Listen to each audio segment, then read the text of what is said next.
Hi everyone and welcome to the Sales Mindset Coach. This week, for this blog, we are talking about customer feedback.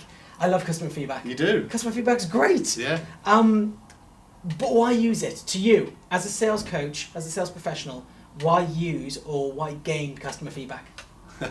Well, the first answer to that, and probably the most important one, is if you work so darn hard to win the customer that to then not check in how you're doing seems a bit strange, right? You've either invested so much in marketing to attract that client, to win that client, or you've invested personal time in visits and sales meetings to then not take forward the conversation to ask how you're doing. You kind of miss the opportunity to just reinforce the fact that what they've bought matches the needs. Do you think there's a fear of losing the customer by asking too much? You know, how am I doing? Maybe I'm going to point out an error and they're going to realise it, or they don't have time, I'm going to bug them and they might leave. Do you think people are afraid to ask for customer feedback? Do you know? I think there's a lot in that. I think there's a lot in that point that people not necessarily worried that they're going to leave or they're going to lose the client, but that they feel that their clients are too busy with and therefore won't find the time to give them feedback. We were going through some stats before we came on air, weren't we? And we saw one that said 68% of customers actually actively want to give feedback. Yeah. And do give feedback. And do. That's higher than I would ever have thought. I thought most people would be like, "Oh, I'm too busy," or yeah. Well, remember the person that's purchased is equally as invested, right? So as a seller, this mindset that you are pushing, or you are the one person involved. You know, this is a classic example of where proper selling, i.e. if you're selling following a sales process that matches the buyer's journey, I've spoken about that before, two people are very invested in the solution. Yeah. So the buyer is also reconfirming their choice whilst they're giving you feedback. Because in essence, it's kind of normally goes well, right? But that investment and that wanting to give feedback also helps you if something has gone wrong. Yeah. Because you have the chance to demonstrate your ability to respond or recover.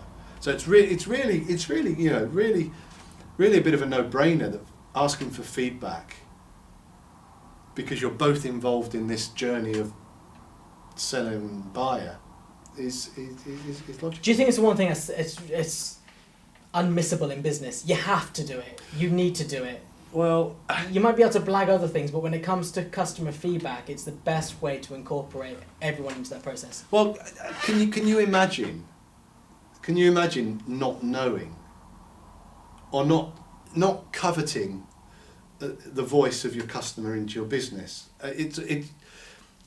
I mean, we won't take this to extreme because I'm sure everybody listens to their customers to some degree, but how proactive and deliberate are you in seeking feedback is kind of the purpose of this here, to make that more obvious to you that you should be more deliberate about it.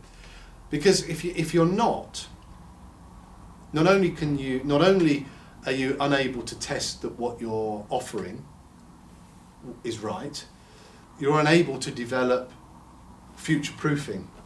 You're unable to develop relationships that move on to sell more products in your range of products. So is it something you just got to do? Yeah. How you do it, I think, is the conversation that you've got to get right as an individual or as a business owner. You know, if you've got a high volume scale, you're a wholesaler, you know, you've got lots of customers, lots of products, you know, find a way to do it, and that might be more automated. If you've got a more modest bank of customers that you can have a more personal relationship to, tailor that conversation more personally, more individually. Okay. But your question was, do you have to do it? Yeah, you kind of do. Okay, so that's all we're covering this week, but there is some great material that's coming out in the Sales Growth Club. I'm covering a lot more about customer feedback. Yeah. We're working on it now. It's going to go out over the next 4 weeks. Yep. We're going to catch up every week and give more videos into that community. So if you want to understand the power of customer feedback, how to really use it, benefit from it, and how it can really change your focus around sales, you really do need to sign up to the Sales Growth Club. And you can do that by heading over to the salesmindsetcoach.com, That's right. the website. In there, there's so much information about signing up to the free group, which allows you to work as a community on certain issues. Signing up to the Sales Growth Club, where you can learn all about this month's customer feedback. You can see all the videos from last month where we talk about sales and marketing alignment. And you can be part of the community for the upcoming months as we move into networking and beyond. So do head over, if you do nothing else, head over to the salesmindsetcoach.com Yep. and get signed up. If there is anything else you need to know, do comment in the box below. Do direct message us. Steve is going to be around for a bit longer. Should you need to, you can. If you're watching this via the blog, then you can put a comment on the blog. If you're watching this via any of our social media channels, then do comment. But from us two here, thank you so much. We hope you have a great week, and we look forward to seeing you in the Sales Growth Club coming up. Thank you.